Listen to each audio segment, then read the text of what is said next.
O tema da mensagem desta manhã é: Deus sabe. Deus sabe de tudo. Deus sabe quem nós somos, nossa estrutura, o que precisamos. A história aqui é sobre a viúva, mas eu gosto muito de usar o termo, é sobre o jovem de Naim. Interessante esse milagre, porque trata-se de uma situação em que Jesus vai até uma cidade na Galileia e faz um único milagre. O deslocamento lá, nessa época, não era feito de carro, trem, ônibus, avião. Eram deslocamentos cansativos. A região de Israel, ela não é uma região plana. É uma região de vales, de montanhas, estradas, mesmo que percorridas a pé, sinuosas. Uma terra esquisita, uma terra misturada com pedregulhos, pedriscos. É difícil você caminhar naquele lugar. E Jesus, o deslocamento do Senhor Jesus é feito assim. Mas ele vai até essa cidade e promove ali, naquele lugar, um único milagre. Jesus não pregou em Naim. Jesus não abriu o ministério em Naim. Jesus não reuniu a comunidade de Naim. Um único milagre. E depois, na sequência dos evangelhos, você vê que ele volta. Da mesma forma que ele está numa situação aqui, e ele, depois dessas coisas, ele vai para Naim. No dia seguinte ele vai para Naim, fez o milagre, volta. Então percebe-se que Jesus, ele não estava preocupado com números, com volume, com resultados. Jesus estava preocupado com uma vida. Estava preocupado com o sentimento de uma mãe. Jesus não estava preocupado com o resultado. Jesus estava preocupado com a misericórdia. Jesus não estava preocupado com a fama. Jesus estava propagando o reino. Que a fama seja do reino. Que a fama, meu irmão, minha irmã, seja de Cristo. Que a fama seja, e a fama traduzido no hebraico antigo significa glória. Que a glória seja dele. Que a glória seja do Pai. E Jesus não estava buscando isso. Que a glória seja do reino. Num mundo tão ganancioso, tão egoísta, onde as coisas valem mais do que vidas, onde o status vale mais do que a dor humana, e nós podemos ver isso nessa pandemia. Essa mensagem vem mostrar aonde estava o coração de Cristo e o que Ele quer nos ensinar com isso. Aonde, com que olhos a gente tem visto tudo que nós temos visto. Uma única pessoa, um único motivo, uma única vida, é o que nós encontramos aqui no relato de Naim. Eu amo esse texto. Às vezes, eu já preguei dezenas de vezes sobre a viúva de Naim. A situação, um único milagre no currículo de Jesus nessa cidade. Você vai falar, não, mas foi só esse. Não. Se você for um dos eventos interessantes aconteceu em Jerusalém. Próximo ao templo, tem um tanque chamado Betesda, que significa lugar de misericórdia. Mas esse lugar de misericórdia era um tanque que tinha abarrotado de gente que precisava de uma ajuda, precisava de uma cura, precisava de uma libertação. E nós não estamos falando de meia dúzia, nós estamos falando de centenas de pessoas que se aglomeravam ao redor daquele tanque. Por quê? Diziam que de tempo em tempo um anjo descia no tanque, mexia nas águas, aquele que pulava dentro das águas primeiro era curado. Ou seja, um anjo que só beneficiava os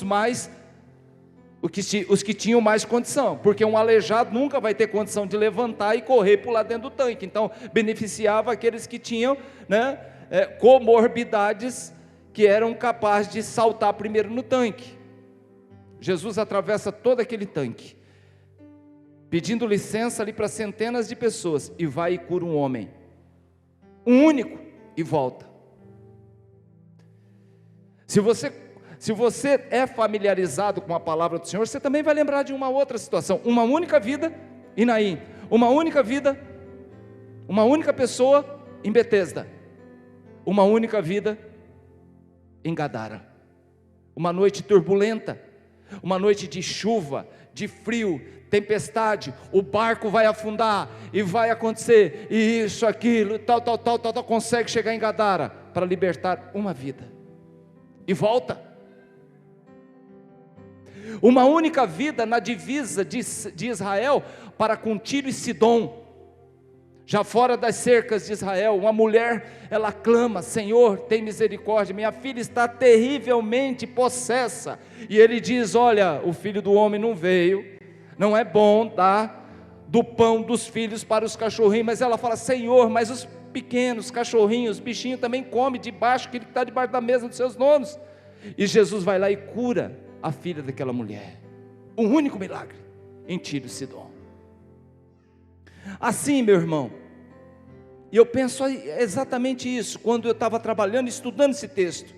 Uma única vida vale mais do que muitas coisas.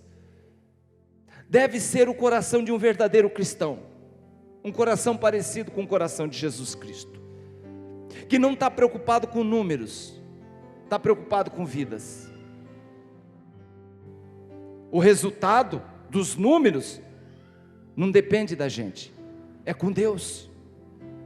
Ah, pastor, mas nessa pandemia muita gente se afastou. Eu falei: eu não estou preocupado com o número, eu estou preocupado com vidas. Os números é responsabilidade de Deus, e Deus não tem abençoado, Deus não tem sustentado. Por quê, pastor? Repete comigo: por quê? Deus sabe. Deus sabe de tudo. Eu fico imaginando essa mulher que chorava. Sabe-se lá quanto tempo aquela mulher contemplava no velório, e contemplou aquele menino deitado naquele caixão frio, morto ali. Quanto tempo ela olhou para aquele jovem antes de desabar? Deus viu, Deus ouviu o choro daquela pobre mãe, que já era viúva. E isso aquece meu coração, porque eu encontro nessa palavra, Jesus foi lá só para resolver esse problema. Deus viu, Deus contemplou esse momento de angústia, tristeza, ao ver o seu filho morto ali, daquela mulher.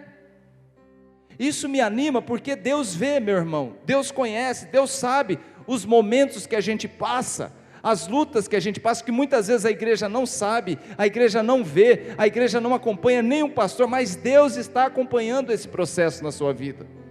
Deus sabe das suas lutas, Deus sabe de coisa, Deus sabe da sua situação, do seu sentimento, coisa que a sua esposa muitas vezes não sabe, e muitas vezes seu marido não sabe, seus filhos não sabem, mas Deus sabe, e Deus contempla isso, porque Deus sabe. Deus viu e ouviu o choro daquela pobre mãe.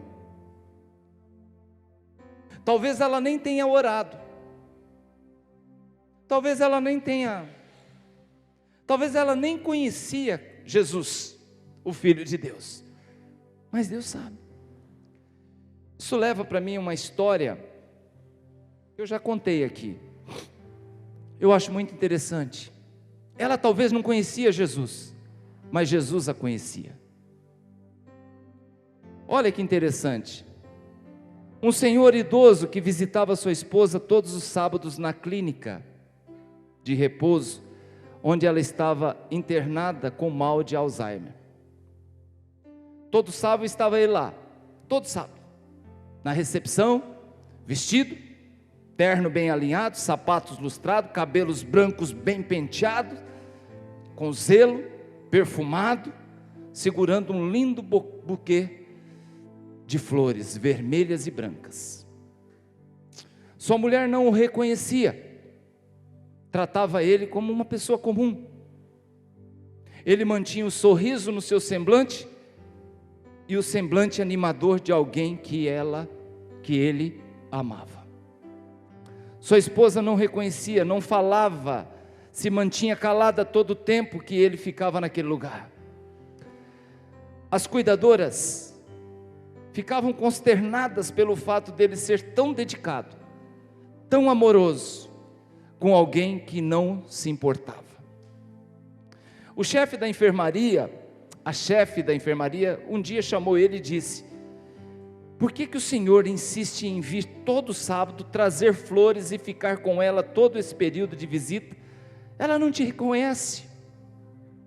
Ao que respondeu aquele senhor, com o brilho nos olhos e um sorriso nos lábios: ela não me conhece, mas eu a conheço, e é o que importa. É o que importa, meu irmão, é que Deus me conhece.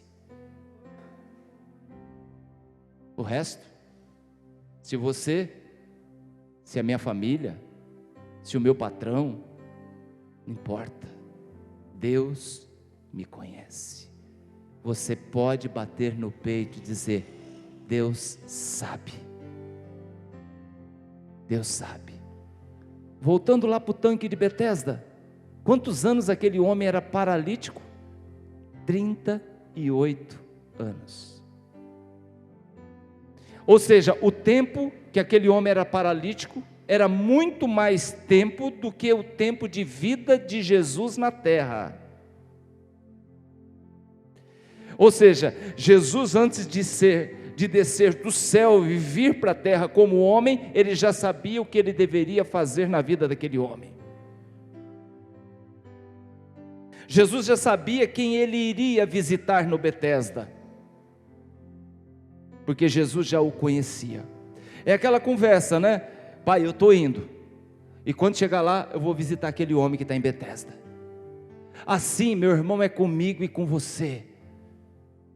Assim é da forma que Deus trabalha na minha vida e na sua vida. Eu vou visitar o Marcelo, eu vou visitar o Fernando, eu vou visitar a Ana, eu vou visitar a família do Zalda, eu vou visitar o Nelson, eu vou visitar o Val, porque eu sei o que ele vive, o que ele passa, o que ele sofre, os seus sentimentos, a sua luta. Eu sei das suas lutas internas, eu sei dos seus demônios que invadem a vida dele e quer roubar a salvação dele. Eu sei, Pai, por isso, meu irmão, minha irmã, confia no poder de Deus e na sua glória e na sua onisciência, porque Ele sabe. Você não sabe nada, eu não sei. Deus já te conhece desde o ventre da sua mãe. Aquela viúva, aquela senhora que acabara de perder seu filho, talvez não soubesse nem quem era Jesus, mas Cristo já a conhecia. E aqui, meu irmão, minha irmã, aqui está o grande segredo de uma vida com Deus. Você sabe por quê? Nós distorcemos as coisas. Geralmente nós queremos muitas vezes ter o controle de tudo, inclusive o controle das ações de Deus. Faça isso que Deus fará aquilo. Dê tanto que Deus vai te multiplicar. Balela, mentira. Se você fizer o voto, se você fizer a promessa, se você arrastar a cruz, se você pegar um envelope, se você conversa mole, Deus sabe do que eu preciso, sem eu ter que levantar um dedo, meu irmão. Sem eu ter que querer subornar Deus. E o que fazem com Cristo hoje, usando Ele como garoto propaganda, o que se fazem com o nosso Senhor hoje, verdadeiramente, é querer subornar, é troca. Queremos muitas vezes ter o controle de tudo, inclusive controle nas ações de Deus. Nós não temos, Ele sabe o que é melhor para nós. Nós esquecemos que Deus sabe tudo. Deus sabe mais da nossa vida que nós mesmos. Há lugares no nosso interior que até nós conhecemos, mas há lugares que nós não entendemos. Deus conhece todos os cantos da nossa alma. Não queira mentir para Deus. Não adianta querermos ficar dando explicação para Deus. Eu sou assim porque eu fui criado assim.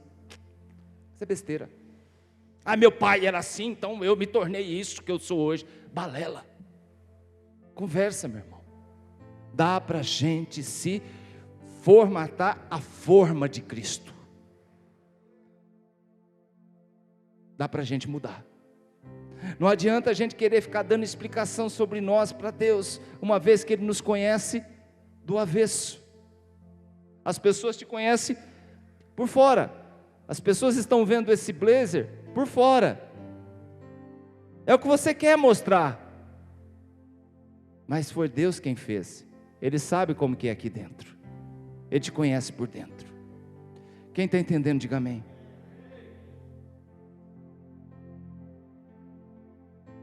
Somos muito limitados no autoconhecimento que nós temos de nós mesmos.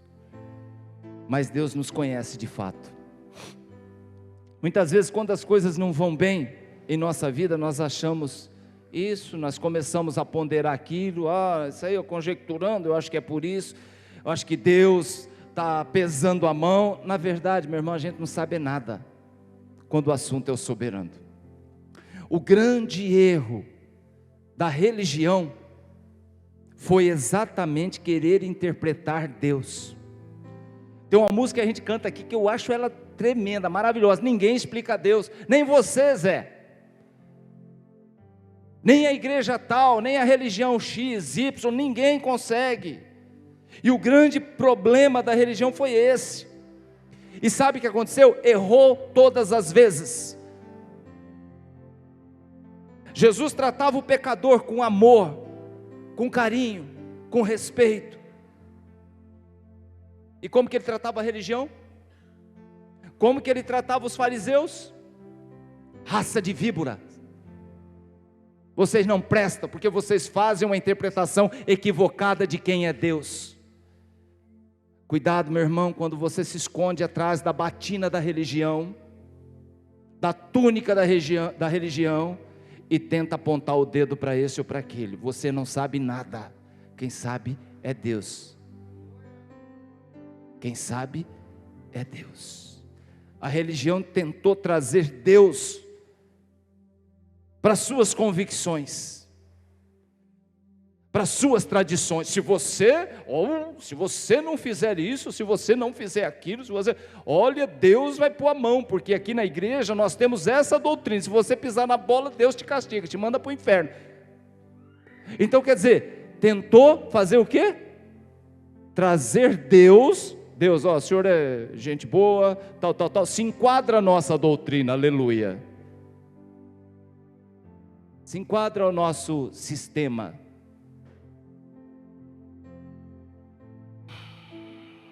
Na Bíblia a gente viu gente quebrar a cara com Deus, porque se equivocaram em relação ao Senhor.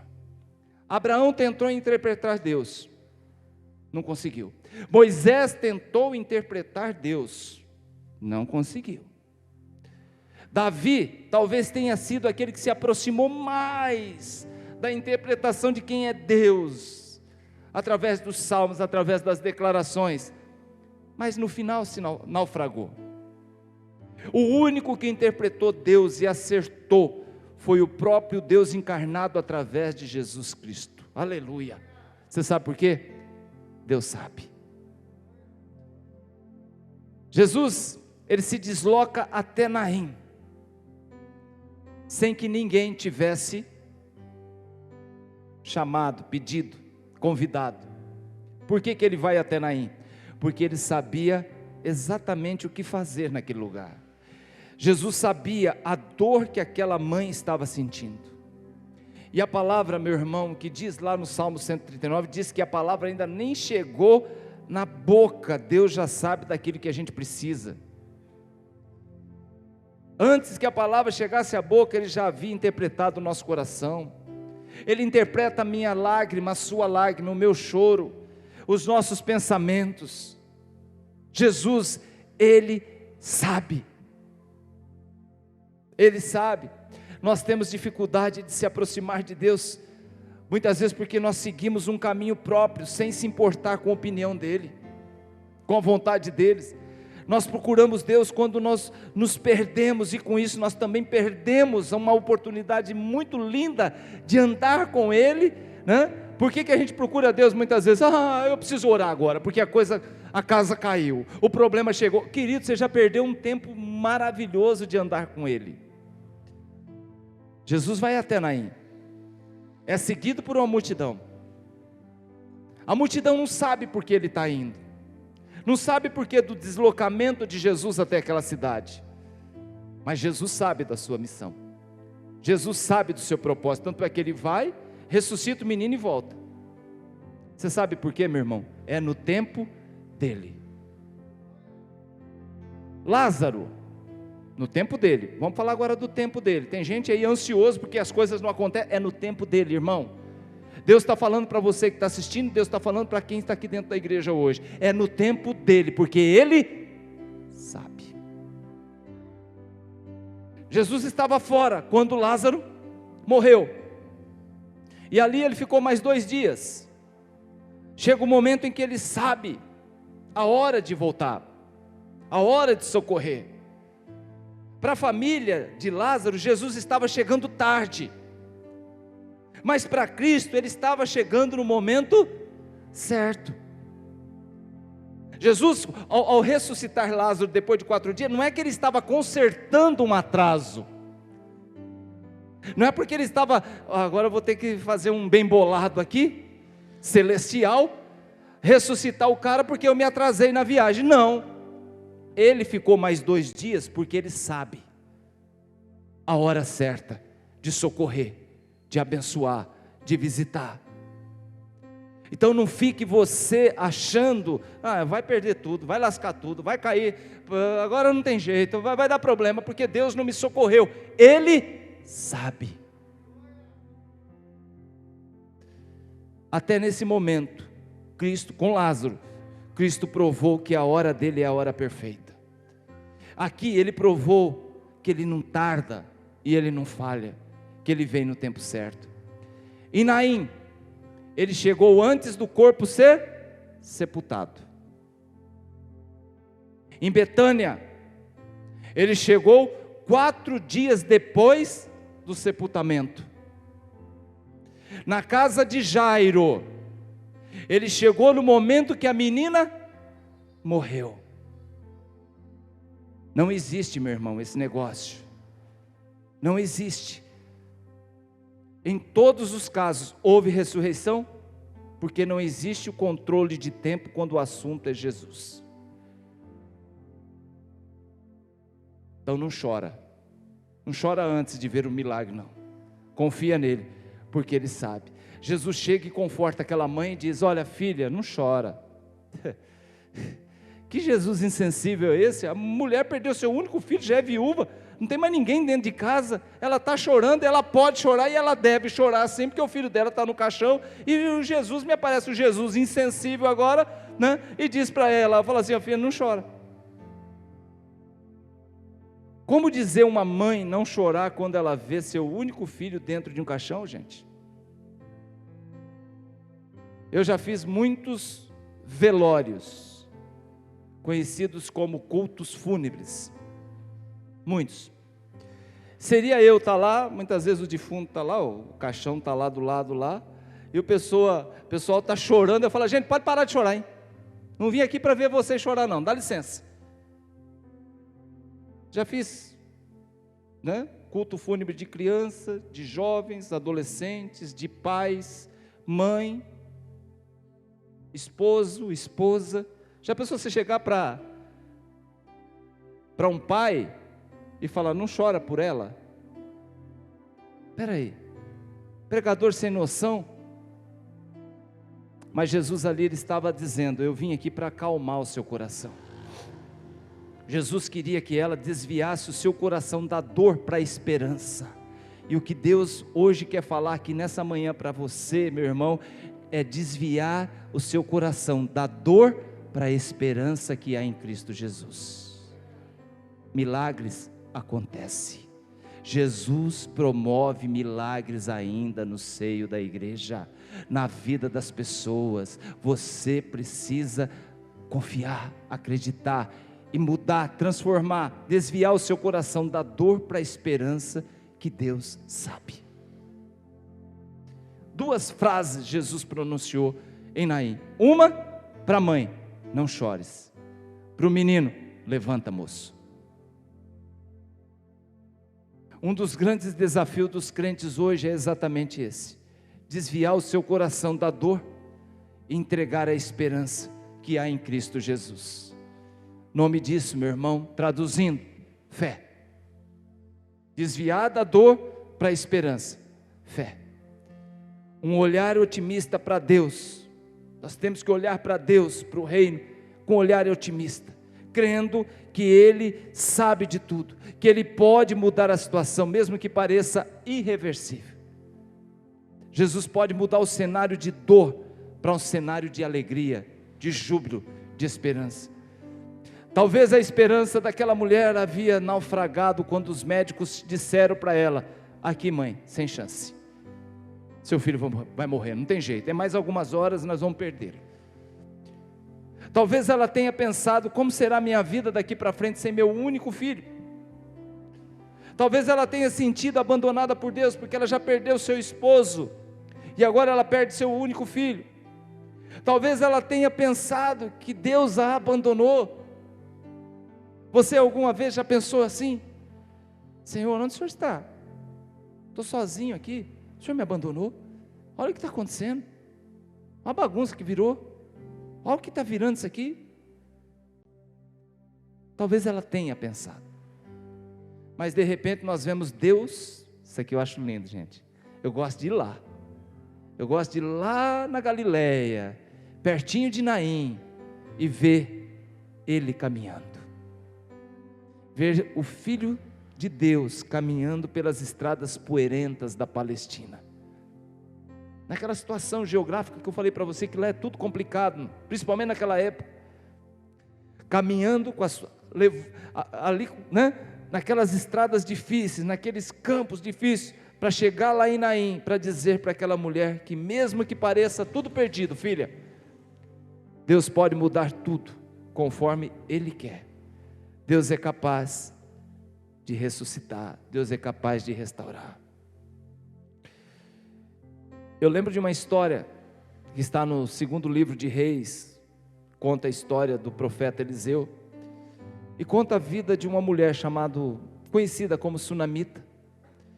E toda vez que o profeta passava ali, aquele casal era um velho e a Sunamita, o velho era a esposa dela, convidava ele para vir tomar um café, lanchar, jantar. E um dia ela conversa com o marido dela, fala assim: esse homem de Deus sempre está passando aqui, vamos fazer um quartinho para ele? No sobrado a gente faz. Fizeram.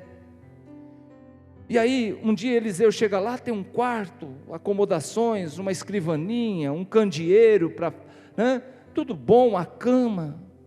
Ele chama Geazi, o seu assessor, e fala assim: Geazi, o que a gente pode fazer para esse casal tão lindo, tão maravilhoso, tão fofo, se fosse na linguagem de hoje, né? Tão fofo, o que a gente pode fazer por eles? Fala: Senhor, eles são casados, o marido é velho, e eles não têm filho. Ah, peraí, então chama eles lá. Aí vem a Sunamita, para na porta: o senhor me chamou, senhor? Chamei. Eis que eu te digo, mulher, daqui 1 ano, você estará segurando um rebento nos seus braços, um filho. Na hora ela dá um passo para trás e fala: Senhor, não minta para mim, eu vivo bem no meio do meu povo. Virou as costas. 1 ano depois, o que ela tem nos braços? Um filho. O que chama isso? Mulher estéril, marido velho, milagre. Passa algum tempo, o pai está trabalhando na roça, o menino já é grandinho, já tem lá seus 7, 8 anos, o menino está ajudando o pai, daqui a pouco ele fala: pai, estou com dor de cabeça. Senta ali, filho, toma um pouquinho de água. Pai, a dor de cabeça aumentou. Vai para sua mãe. Chamou um capataz lá, leva ele para a mãe. Ele corre para a mãe: mãe, eu estou com dor de cabeça. Deitou no colo da mãe e ali ele morre. Essa mulher pega, coloca esse menino na cama, lá no quarto de Eliseu, fecha a porta, fala: não deixa ninguém entrar. Ela pega um rapaz lá que trabalha para eles, pega um animal e fala assim: vamos até o Carmelo, vamos atrás do profeta. E ela chega lá no profeta e diz: eu não disse para o senhor naquele dia, não mentisse para mim? Eliseu falou: tem alguma coisa errada, vai na frente, Geazi, vê o que está acontecendo. Geazi chega lá, coloca o cajado em cima do menino, o menino não respira, está morto, está frio. Eliseu chega, entra, fecha a porta, deita em cima do menino, aquece o menino 1, 2, 3 vezes e nada. Daqui a pouquinho o menino volta à vida. Lá atrás tinha sido um milagre. E aqui você sabe que eu aprendi nessa mensagem que eu já preguei há muitos anos atrás? Que às vezes o teu milagre parece que morreu. Parece que todo o teu sonho, aquilo que Deus te deu, parece que vem um inimigo e arrebata. Meu irmão, você não perdeu, porque Deus pode ressuscitar o milagre. Parece que perdeu, cai para cima, fala: não, o Senhor deu, só o Senhor tem o direito de tirar. Se o inimigo está levando isso aqui, está errado, e o Senhor pode trazer na minha mão novamente. E Deus assim procede na vida daqueles que confiam. Deus também pode fazer isso na minha vida e na sua vida.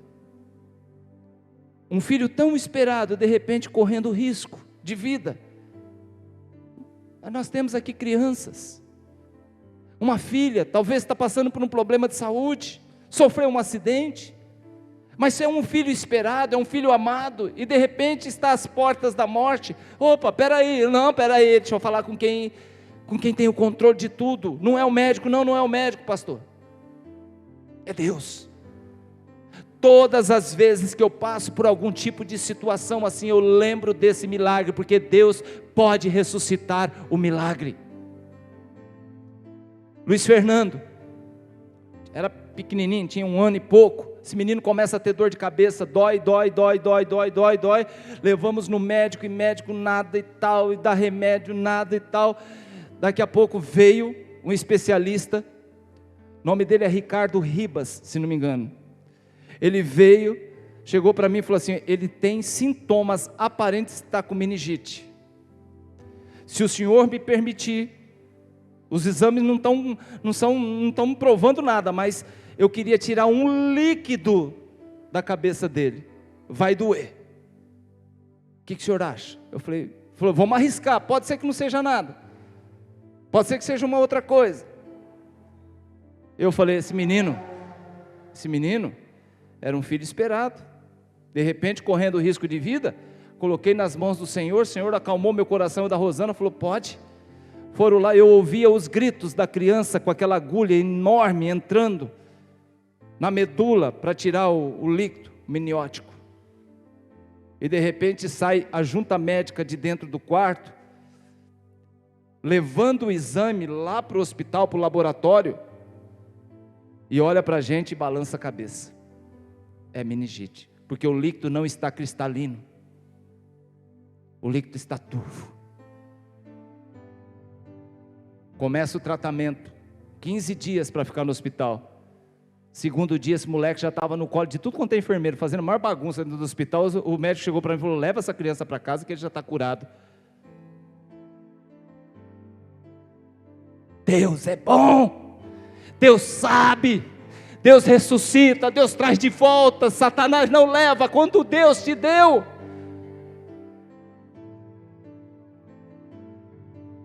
Vou atrasar, mas vou contar mais um. A mesma peça, Luiz Fernando, aleluia. Começa com a dor, nada, na barriga, nada, faz exame, vai para o hospital, não é nada, dá remédio, dá isso, dá aquilo outro, e de repente, o médico fala assim: olha, não sei, não acusa nos exames, mas a gente está achando que é apendicite. E vai, então transfere do Sacramento para o São Vicente e tal, chega lá e fica esperando. Você sabe a bênção que é aquele negócio lá, como demora, e às vezes demora dias, tal, chega uma hora, esse moleque está retorcendo de dor, eu falo: não aguenta mais. Os médicos falam assim, vamos abrir. Os exames não comprovam, mas vamos abrir? Eu falei, pode abrir. Pode abrir. E a hora que abre, havia estourado, tinha suporado tudo, contaminado tudo. Pega a VAP, aleluia, limpa tudo lá dentro, aspira e fala, agora, ora, porque a contaminação ela é perigosa. Costura o menino, né? Costura ele, vem para casa, daqui a alguns tempos, ele começa a falar, não, fica no hospital, e ali a gente viu cenas terríveis, mas Deus estava já nos usando ali, para orar, para ser bênção na vida das pessoas. Então termina, recebe alta, daqui uns dias ele começa a falar, está com dor, está doendo, vai para o hospital, e olha, não sei, pode ser que deu problema, e pode ser que contaminou tudo lá dentro, e aí o risco é maior, vamos ter que abrir de novo. Eu falei, você tem um lugar para ele deitar? Que lá sim. Eu falei assim, coloca naquela maca ali dentro, daquele quartinho ali. Levei ele lá, coloquei a mão na barriga dele, eu falei, senhor, o senhor deu, é meu, é presente que o senhor me deu, o senhor sabe de todas as coisas, esse aqui é um filho esperado, é um filho amado, consagrado no altar ao Senhor, em nome do Senhor Jesus eu repreendo, para que não tenha que abrir de novo. Terminei de orar, ele chega para mim, pai, me ajuda a sentar, porque está me dando ânsia. E lá os médicos já preparando o negócio para abrir o menino de novo. De repente, quando ele senta, ele vomita. E vomita uns negócios estranhos lá, e vomita. A hora que terminou de vomitar, falei, e aí? Ele falou, tô bom, parou a dor. Falei, dá a mão, vamos sair de mansinho desse hospital que queriam passar a faca no C de novo, velho. Nós vazamos. Estão até hoje, talvez, procurando a gente lá. Porque Deus deu, e Deus curou. Você já viu um milagre assim? Você orar, a pessoa fala assim, me coloca sentado agora, você coloca sentado e a pessoa vomita todo o mal que estava lá dentro. Está hoje aí, come que só a misericórdia, aleluia. Leve isso para a sua vida, querido, que Deus sabe. Abraão disse, olha, no dia que eu entreguei o meu filho a Deus, eu sabia que Deus era tão, lá em Hebreus ele diz, eu sabia que Deus é tão poderoso que ele era capaz de ressuscitar esse milagre, ressuscitar Isaac depois que eu matasse. Nós estamos mexendo e lidando com uma força a qual nós não conhecemos, meus irmãos. Nós não conhecemos a totalidade, mas nós sabemos do poder que há no nome do Senhor Jesus Cristo. Você sabe que é um corpo frio ali, naquele caixão, que parou bombear sangue para o cérebro, onde os pulmões já embranqueceram, os nervos, os músculos já enrijeceram tudo, está tudo frio, o sangue já coagulou dentro do corpo, fazer todo esse conjunto de órgãos voltar a funcionar e ter vida. Deus sabe, eu não sei como fazer isso, mas Deus sabe, porque Deus pode, Deus é o único.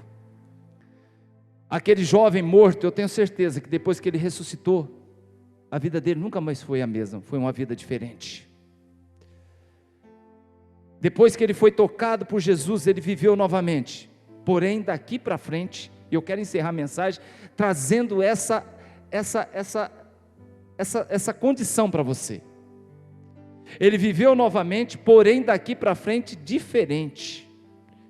E aí está o grande mistério que quando Jesus toca na nossa vida e nos dá uma nova vida, como a Letícia ministrou aqui no louvor. O que aconteceu com a tua vida depois que você entregou sua vida para Ele? Não pode ser mais a mesma vida, tem que ser uma vida diferente. Não só vamos viver novamente, querido, mas nós temos que viver diferente quando nós entregamos nossa vida a Cristo. O que mais Cristo quer de nós é exatamente isso, que nós venhamos aprender dEle e ter dEle uma vida diferente. Viver novamente é voltar a viver, sim ou não? Muitas vezes voltar a viver é voltar a sofrer e voltar aos mesmos problemas de antes. Cristo muda a nossa vida para uma vida diferente, em novidade de vida, como diz em Romanos capítulo 6. Quando Cristo entra, não é para voltar a ser o que era, mas passar a ser alguém diferente.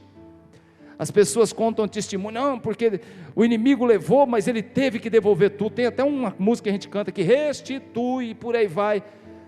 Meu irmão, eu fico pensando, restituir, pegar tudo de volta, é viver novamente o que havia vivido no passado. Ou seja, isso significa que os problemas voltarão cedo ou tarde.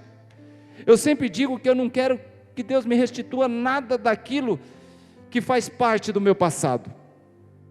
Eu quero o novo de Deus. Eu quero uma vida diferente, porque a vida antiga só me trouxe sofrimento. As coisas velhas se passaram, e quando entrego minha vida para Cristo, tudo se faz novo. Aquele jovem não voltou a viver novamente, e sim a viver diferente. Imagina como aquela mãe agradeceu a Deus daqui para frente. A alegria que houve agora naquela casa, os olhos dessa mãe que viu seu filho ressuscitado, os lábios, o sorriso nos lábios dessa mulher que não cansa agora de glorificar o Senhor. Uma vida diferente.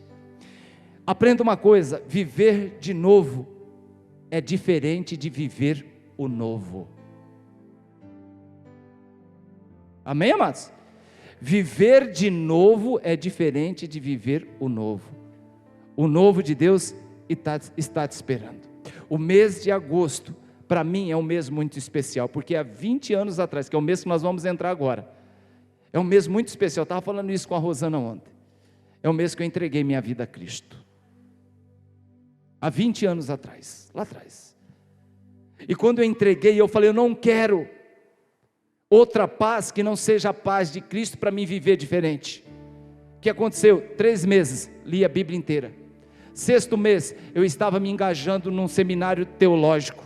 Foram 4 anos aprendendo.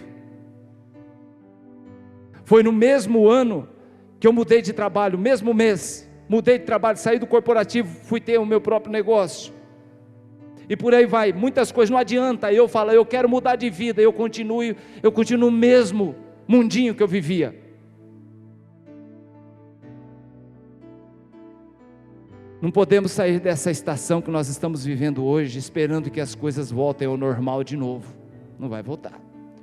Nós temos que esperar algo novo, e não algo de novo. Algo novo, e não algo de novo. Temos que trabalhar para um mundo novo, e não para um mundo de novo.